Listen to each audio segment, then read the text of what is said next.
This Torah class is brought to you by TorahAnytime.com.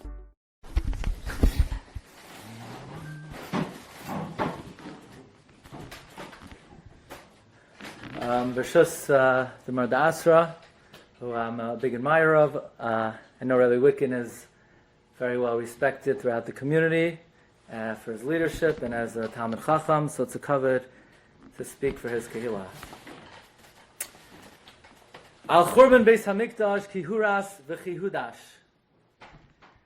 Over the destruction of the Beis Hamikdash that was torn down and trampled upon, Esboid B'chol Shana V'Shana Misbeid Chadash. I will eulogize every year a new eulogy. These are the words of Rabbi Glatstein HaKalir and Kinach Chavdalid, where basically Rabbi Glatstein HaKalir says that every year he'll compose a new eulogy, a new mourning. What does Rabbi Glatstein HaKalir mean that every year he will compose a new mourning? Nothing new happened. We know the story, same old. It is what it is. The story is static, nothing has changed. Beis Hamikdash has been destroyed, it lays in ruins for 2,000 years, nothing has changed with the situation. What does Rabbi Glatstein HaKalir mean? That every year he will compose a new eulogy. As last year, this may be a very difficult Tisha B'Av. Last year we were coming after an entire year of a global pandemic, financial crisis. Who doesn't know someone whose life was lost, whose life has not been profoundly affected, but we thought this year things were getting back to normal. And then blow after blow, Meron, Stalin, Surfside.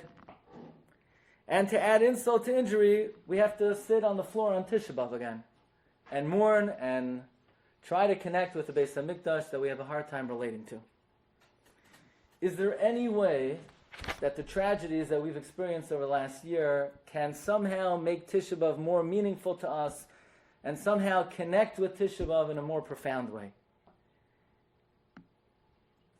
The Medrash in Eicha Rabbah, Parsha Aleph, Ois Aleph. It's also Gemara in Sanhedrin, Kuf Daled. The Gemara tells us a story of a tzubrach and a woman in the neighborhood of Rabbi Gamliel. It says the Medrash, V'hoyala ben Tisha, she had a young child.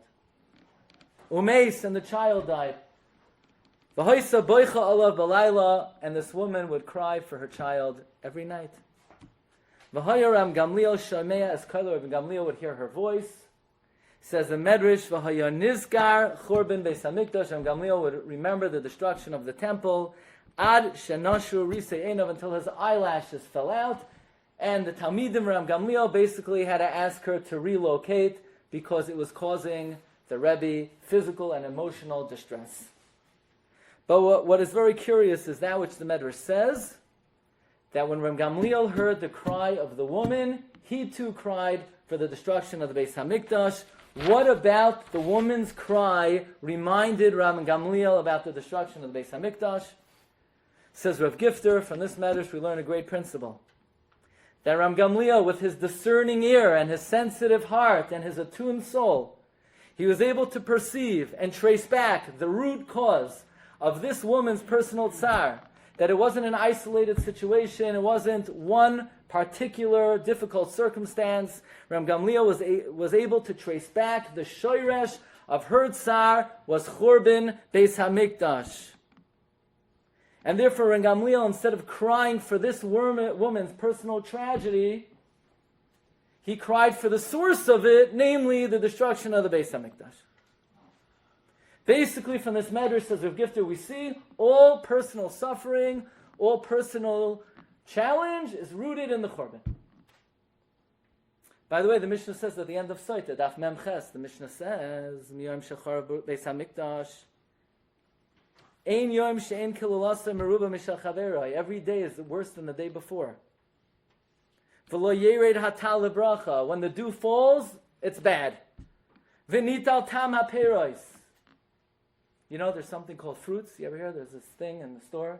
They grow on trees. There's something called fruits. People used to eat it. Why doesn't anyone eat fruits anymore? Because they don't taste good, says the Gemara. Because the day the Beis Hamikdash was destroyed, fruit lost its taste. And by the way, the Gemara in Baba Basra says, physical pleasure, it's not the same anymore, says the Gemara. Rabbi Yossi Omer, af nutal shuman aperos.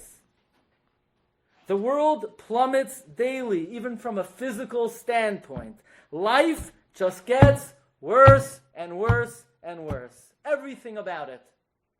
Every aspect of it. Says the Munkacher Rebbe, I just came back from the kever of the Munkacher Rebbe just a few days ago. Says the Munkacher Rebbe on the Shar Yisachar. This is what Rebbe Lezer HaKalir means. Espeid b'chol shana mispeid chadash. I will eulogize every year a new eulogy.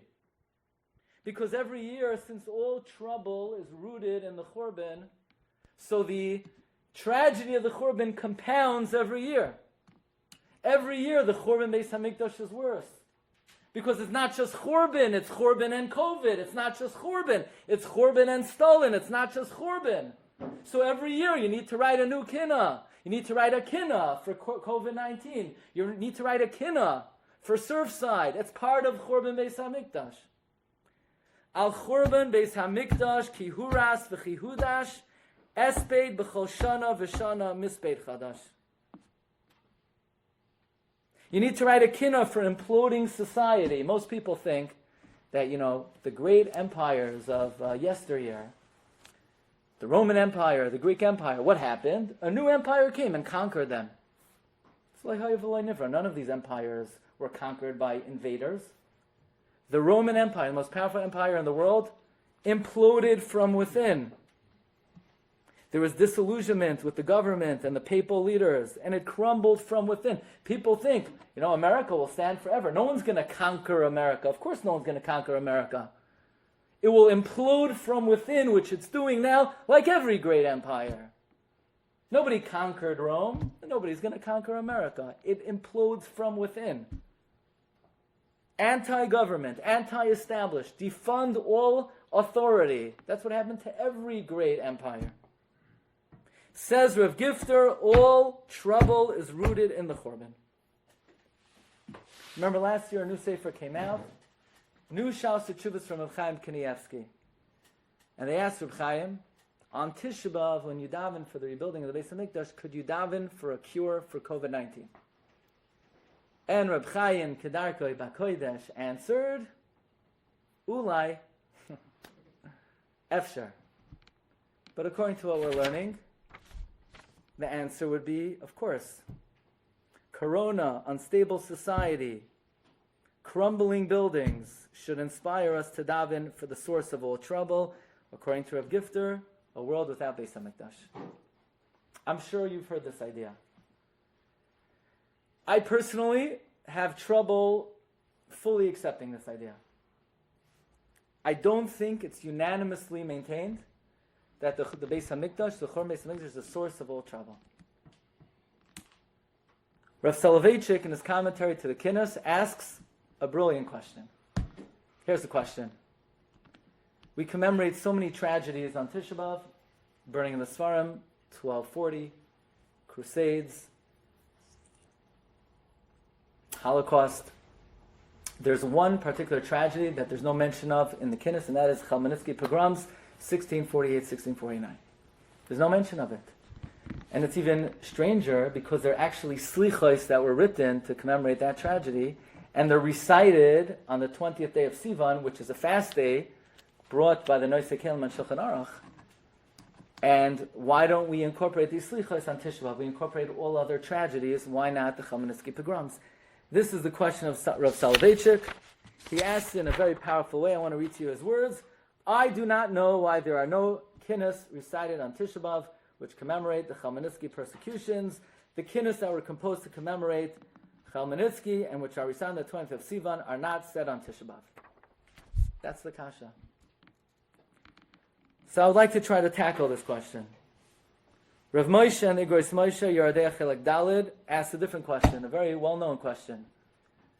Why is there no national fast day for the worst disaster ever to happen to the Jewish people, the Holocaust?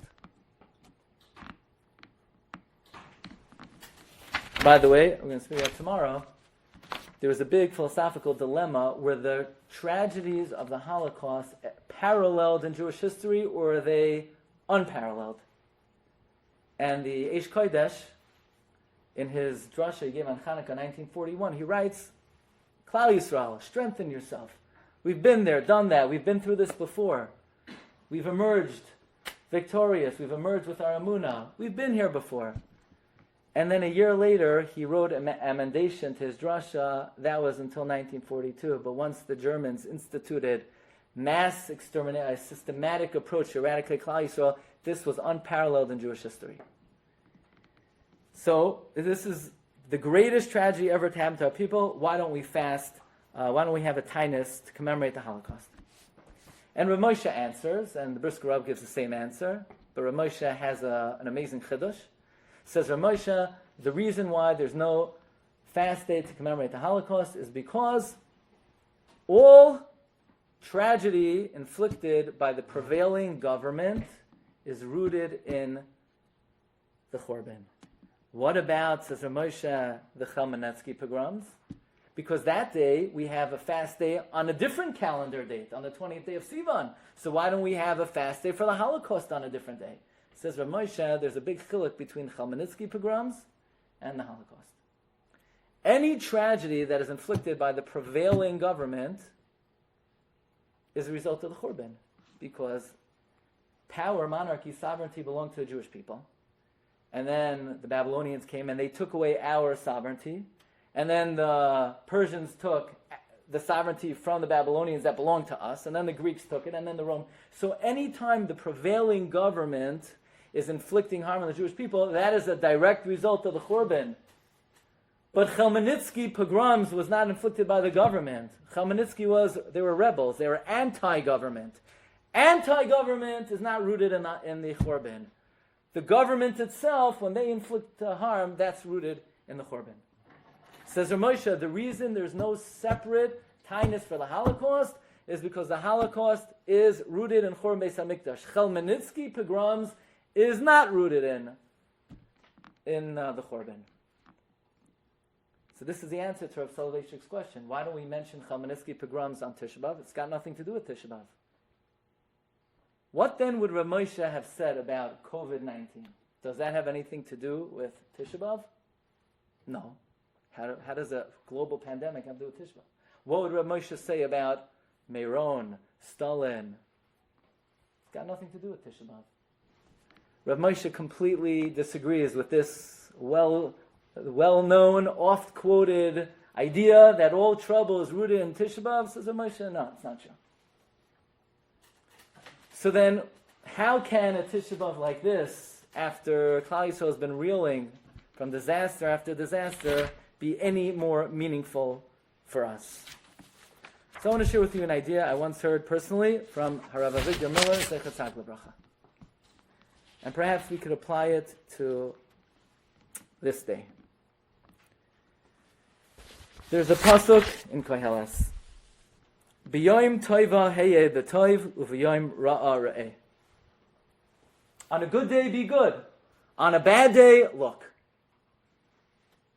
What does this mean? Says Ramil, you ever wonder, you make Berachas Hamazon, and on the first bracha, Berachas Hamazon, you thank Hashem for Eretz Yisrael. That makes sense. If you have food, you need land to produce the food. Eretz Yisrael is the best land. We'll thank Hashem for Eretz Yisrael. But then we thank Hashem. Thank you, Hashem, for Bris Milah. I understand. I just ate a salami sandwich. Why am I thanking Hashem for Bris Milah? And then I thank Hashem for Torah. What's Torah got to do with the food that I ate? Then I thank Hashem for taking me out of Mitzrayim. What's this whole list of things that we're thanked to Rebbeinu Shalom? We don't thank Hashem for bris any other time of the day. Only after you eat bread. What's the bread got to do with Bris Milah? Why do we thank Hashem for Yetzias Mitzrayim after you ate a sandwich? Why do you thank Hashem for all of these benefits after you ate bread? Says Rav Miller, because here you have a guy, he's in the middle of the workday, and he's in a grouchy, lousy mood. You say, Rabbi Yid, 12 o'clock in the afternoon, the guy is, I don't know what he's doing, he's trading stocks, he's seeing a patient. Say, Rabbi Yid, thank Hashem for Bris Milah. Bris Milah? What's that? All right, now I'm too busy, I'm not thinking about it, I don't really care. Well, I'm not in a good mood. Why would I thank Hashem about Bris Milah now? Why would I thank Hashem about Yetzias Mitzrayim now? See, the problem is that actions are within our control, feelings less so, emotions less so. A person is not in full control of their emotions. But after you ate a good meal, you're in a good mood. You know, everybody knows, don't talk to a man when he's hungry. He's in a lousy mood. You need something? Wait until after he's full. After you're full, you're in a good mood, you're happy, you have a good frame of mind. We say, Reb Yid, we want you now to channel and harness your frame of mind, your good mood, and your feelings of well-being. Channel that good perspective you had to thank HaKadosh Baruch Hu for the benefits in your life, because why waste your feeling of contentment on just being content? Channel that to thank Hashem, to be grateful to HaKadosh Baruch Hu. Thank Hashem for Bris Milah, thank Hashem for Torah, thank Hashem for Yetzias Mitzrayim. Now's the perfect opportunity. Don't let the opportunity go by. By the way, the Maharal writes the same thing. Yaakov Avinu hasn't seen Yosef Atzadik for 22 years. It's probably the most emotionally charged moment of Yaakov Avinu's life. He's about to reunite with Yosef. So what should he do? He should give him a big hug. He should give him a big kiss. And what does Yaakov Avinu do? He says Shema. What's he saying Shema for? Wasn't Zman Kriya Shema. If it was Zman Kriya Shema, Yosef would have said Shema. The answer is, says the Maharal, that Yaakov understood he was about to experience the moment of the greatest outpouring of ahava in his entire life. So he could have wasted it, and he could have hugged his son with great ahava. But Yaakov Avinu didn't want the opportunity to be lost.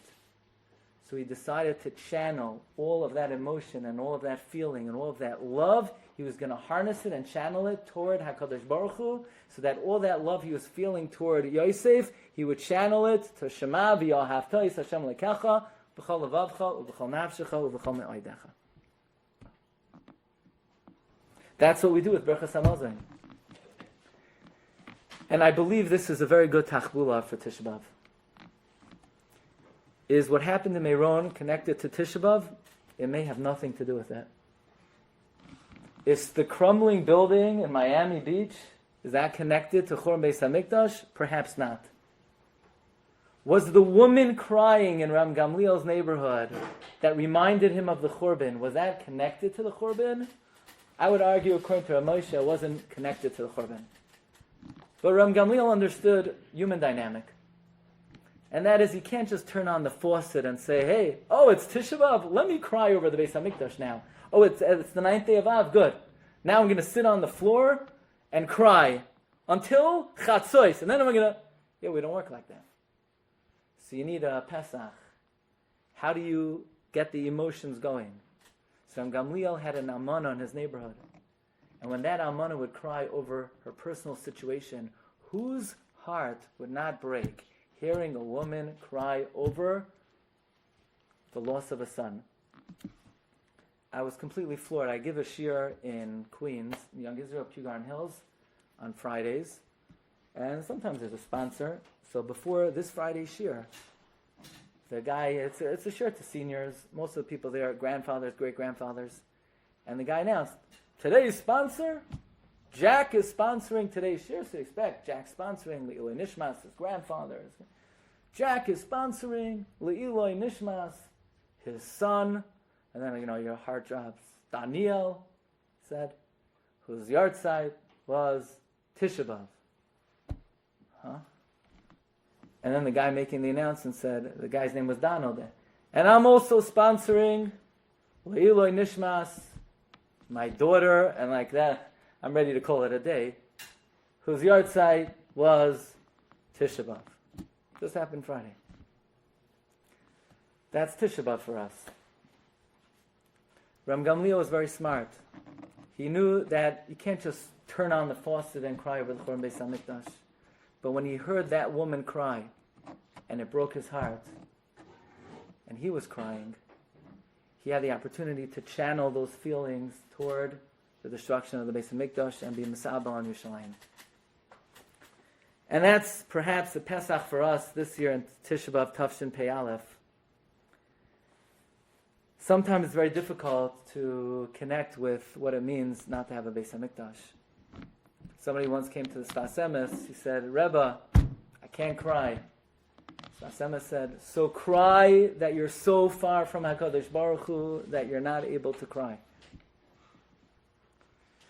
But if you can't cry over the Beis HaMikdash, it's more within reach to be able to cry for families that probably we all know, who perhaps have suffered the loss of loved ones in recent tragedies that happen, be it in Meron, be it in Surfside, and be it throughout the last year and a half through the global pandemic.